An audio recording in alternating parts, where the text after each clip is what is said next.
এই আফসার চেয়ারম্যান চাচাকে আমি দেখতে আসছি এবং সেই উপলক্ষে আপনারা যে দোয়ার আয়োজন করেছেন দেশনেত্রী বেগম খালেদা জিয়া, ওনার কথা বলে তো শেষ করা যাবে না। উনি এই দেশের শুধু অবিসংগঠিত নেতা ছিলেন না, উনি উপমহাদেশের একজন অত্যন্ত জনপ্রিয় নেতা। উনি বাংলাদেশের গণতন্ত্র, স্বাধীনতা, সার্বভৌমত্বের জন্য উনি সারা জীবন সংগ্রাম করেছেন। এদেশের মানুষের ভোটাধিকারের জন্য, কথা বলার অধিকারের জন্য সংগ্রাম করে গেছেন।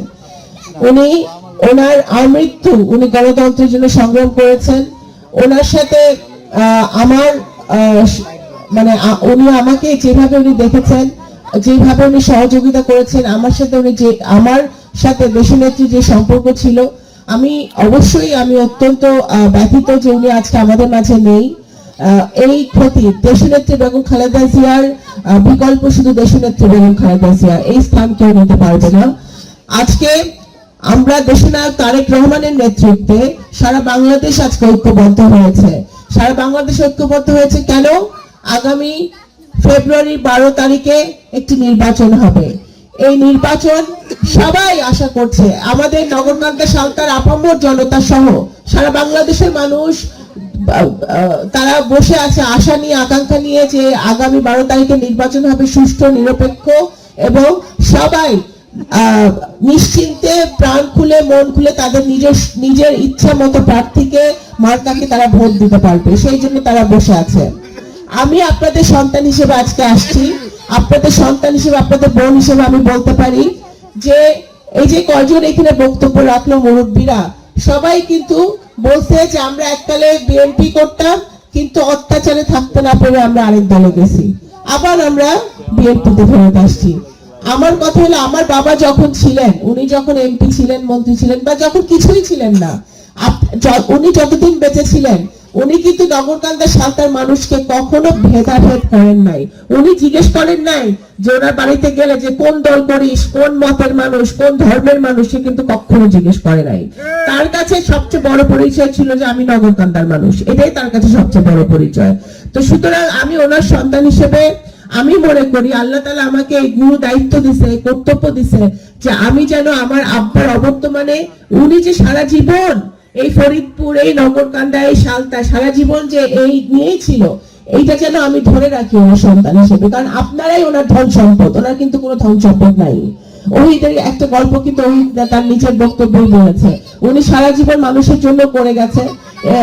এবং আমি মনে করি আগামী দিনে আমরা যদি নির্বাচিত হতে পারি, বিগত দিনে আমি নির্বাচন করেছি, আমার সাথে আপনারাও চেষ্টা করেছেন, কিন্তু কপালে হয়তো ছিল না, বিভিন্ন কারণে হয় নাই। কেন হয় নাই আমার চেয়ে আপনারা ভালো জানেন।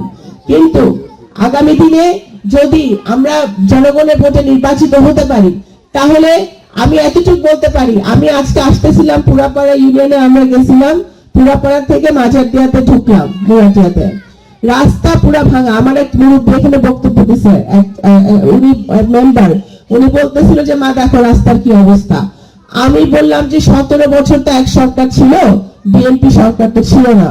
আর বিএনপি সরকার থাকুক আর যেই সরকারি যেই দলই সরকারে থাকুক, আমি এতটুকু কথা দিতে পারি, আমি রিঙ্কু যদি সংসদে যেতে পারি, তাহলে আপনারা সবাই সংসদে যাবেন।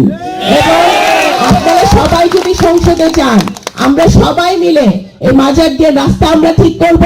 এবং সালতা উপজেলার অত্র এলাকার যেসব রাস্তা ভাঙা আছে, আমাদের ভাই বোনরা কষ্ট করে চলতে পারে না, আমাদের মা বোনরা চলতে পারে না, স্কুলে যেতে পারে না, কলেজে যেতে পারে না, মাদ্রাসায় গিয়ে ঠিক মতো পড়তে পারে না, রাস্তায় এই যে ভ্যান গাড়িও ঠিক মতো চলে না, প্রত্যেকটা রাস্তা আমরা ঠিক করব। প্রত্যেকটা রাস্তা আমরা ঠিক করব। যেখানে ব্রিজ লাগবে সেখানে ব্রিজ হবে, যেখানে রাস্তা লাগবে সেখানে রাস্তা হবে। কারণ 2026 সালে যদি সালতা নগরকান্দায় রাস্তা না থাকে, ব্রিজ না থাকে, তাহলে আমাদের জন্ম, আমার এই মাটির সন্তান হিসেবে আমার জন্মই বৃথা।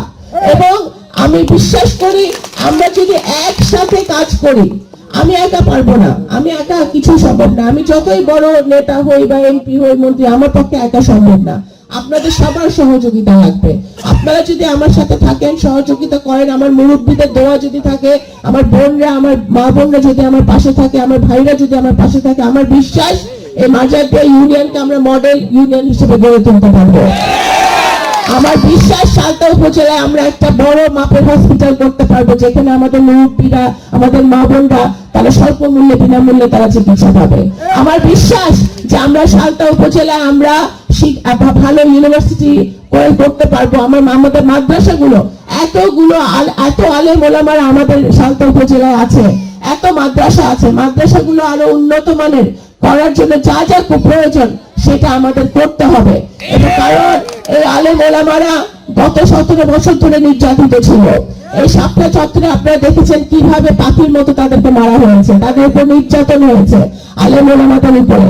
তো সুতরাং তাদেরকে আমাদের দেখভাল করার দায়িত্ব আমাদের।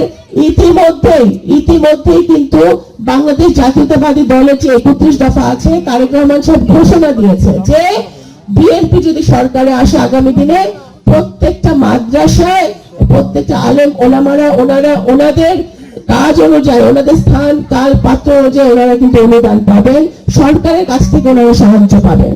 সুতরাং আমি আমার তরফ থেকে আমার এলাকায়, আমাদের নির্বাচনী এলাকায় সালতা নগরকান্দায় যাতে আলেম ওলামারা ভালো থাকে সেটা সর্বোচ্চ দেখার দায়িত্ব আমাদের সকলের। এবং আমি আপনাদের সন্তান হিসেবে সেটা দেখবো বলে, কারণ আমার বাবা ছোটকাল থেকে দেখেছি, আমার বাবা সব মাদ্রাসার কিন্তু হুজুর মোস্তাকিম সবাই কিন্তু আমাদের বাসায় আসতেন, এবং উনি ওনার তরফ থেকে যতটুকু ওনার সামর্থ্য উনি কিন্তু করার চেষ্টা করতেন সবার জন্য।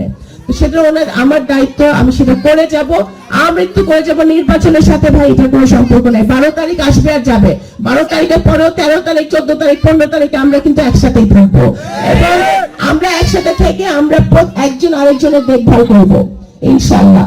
এবং দল মত ধর্ম বর্ণ নির্বিশেষে আমাদের সকল ধর্মের মানুষ এখানে ভালো থাকবে, নিরাপদ থাকবে। আমরা হিন্দু, মুসলমান, খ্রিস্টান, বৌদ্ধ সবাই একসাথে সবার নিরাপত্তা দেওয়ার দায়িত্ব আমাদের, এবং নিরাপত্তা দেওয়ার আমরা একসাথে চেষ্টা করব। আমি আর কথা বাড়াবো না, মাগরিবের আজান দিয়ে দিবে। আমি আবারও ধন্যবাদ জানাই যারা এই আয়োজন করেছেন। দেশনেত্রী বেগম খালেদা জিয়া দোয়ার আয়োজন করেছেন, দোয়া তো হবে না, হ্যাঁ আয়োজন করেছেন, সেই জন্য আপনাদেরকে আমি ধন্যবাদ জানাই। আমি আবারও আফসার চেয়ারম্যান চাচা যান তাড়াতাড়ি সুস্থ হয়ে আমাদের মাঝে ফিরে আসে সেটা আমি দোয়া করছি। এবং আগামী দিনে আমরা সকলে মিলে একটি ভালো উন্নয়নশীল সালতা উপজেলা গড়ে তুলব, ঐক্যবদ্ধভাবে আমরা কাজ করব, সেই অঙ্গীকার ব্যক্ত করে আমার বক্তব্য শেষ করছি। বাংলাদেশ জাতীয়তাবাদী দল জিন্দাবাদ, শহীদ জিয়া অমর হোক, দেশনেত্রী বেগম খালেদা জিয়া অমর হোক, জনাব তারেক রহমান জিন্দাবাদ। এই আফসার চেয়ারম্যান চাচাকে আমি দেখতে আসছি, এবং সেই উপলক্ষে আপনারা যে দোয়ার আয়োজন করেছেন দেশনেত্রী বেগম খালেদা জিয়া, ওনার কথা বলে তো শেষ করা যাবে না। উনি এদেশের শুধু অবিসংগঠিত নেতা ছিলেন না, উনি উপমহাদেশের একজন অত্যন্ত জনপ্রিয় নেতা। উনি বাংলাদেশের গণতন্ত্র, স্বাধীনতা, সার্বভৌমত্বের জন্য উনি সারা জীবন সংগ্রাম করেছেন। এদেশের মানুষের ভোটাধিকারের জন্য, কথা বলার অধিকারের জন্য সংগ্রাম করে গেছেন। ওনার আমৃত্যু উনি গণতন্ত্রের জন্য সংগ্রাম করেছেন।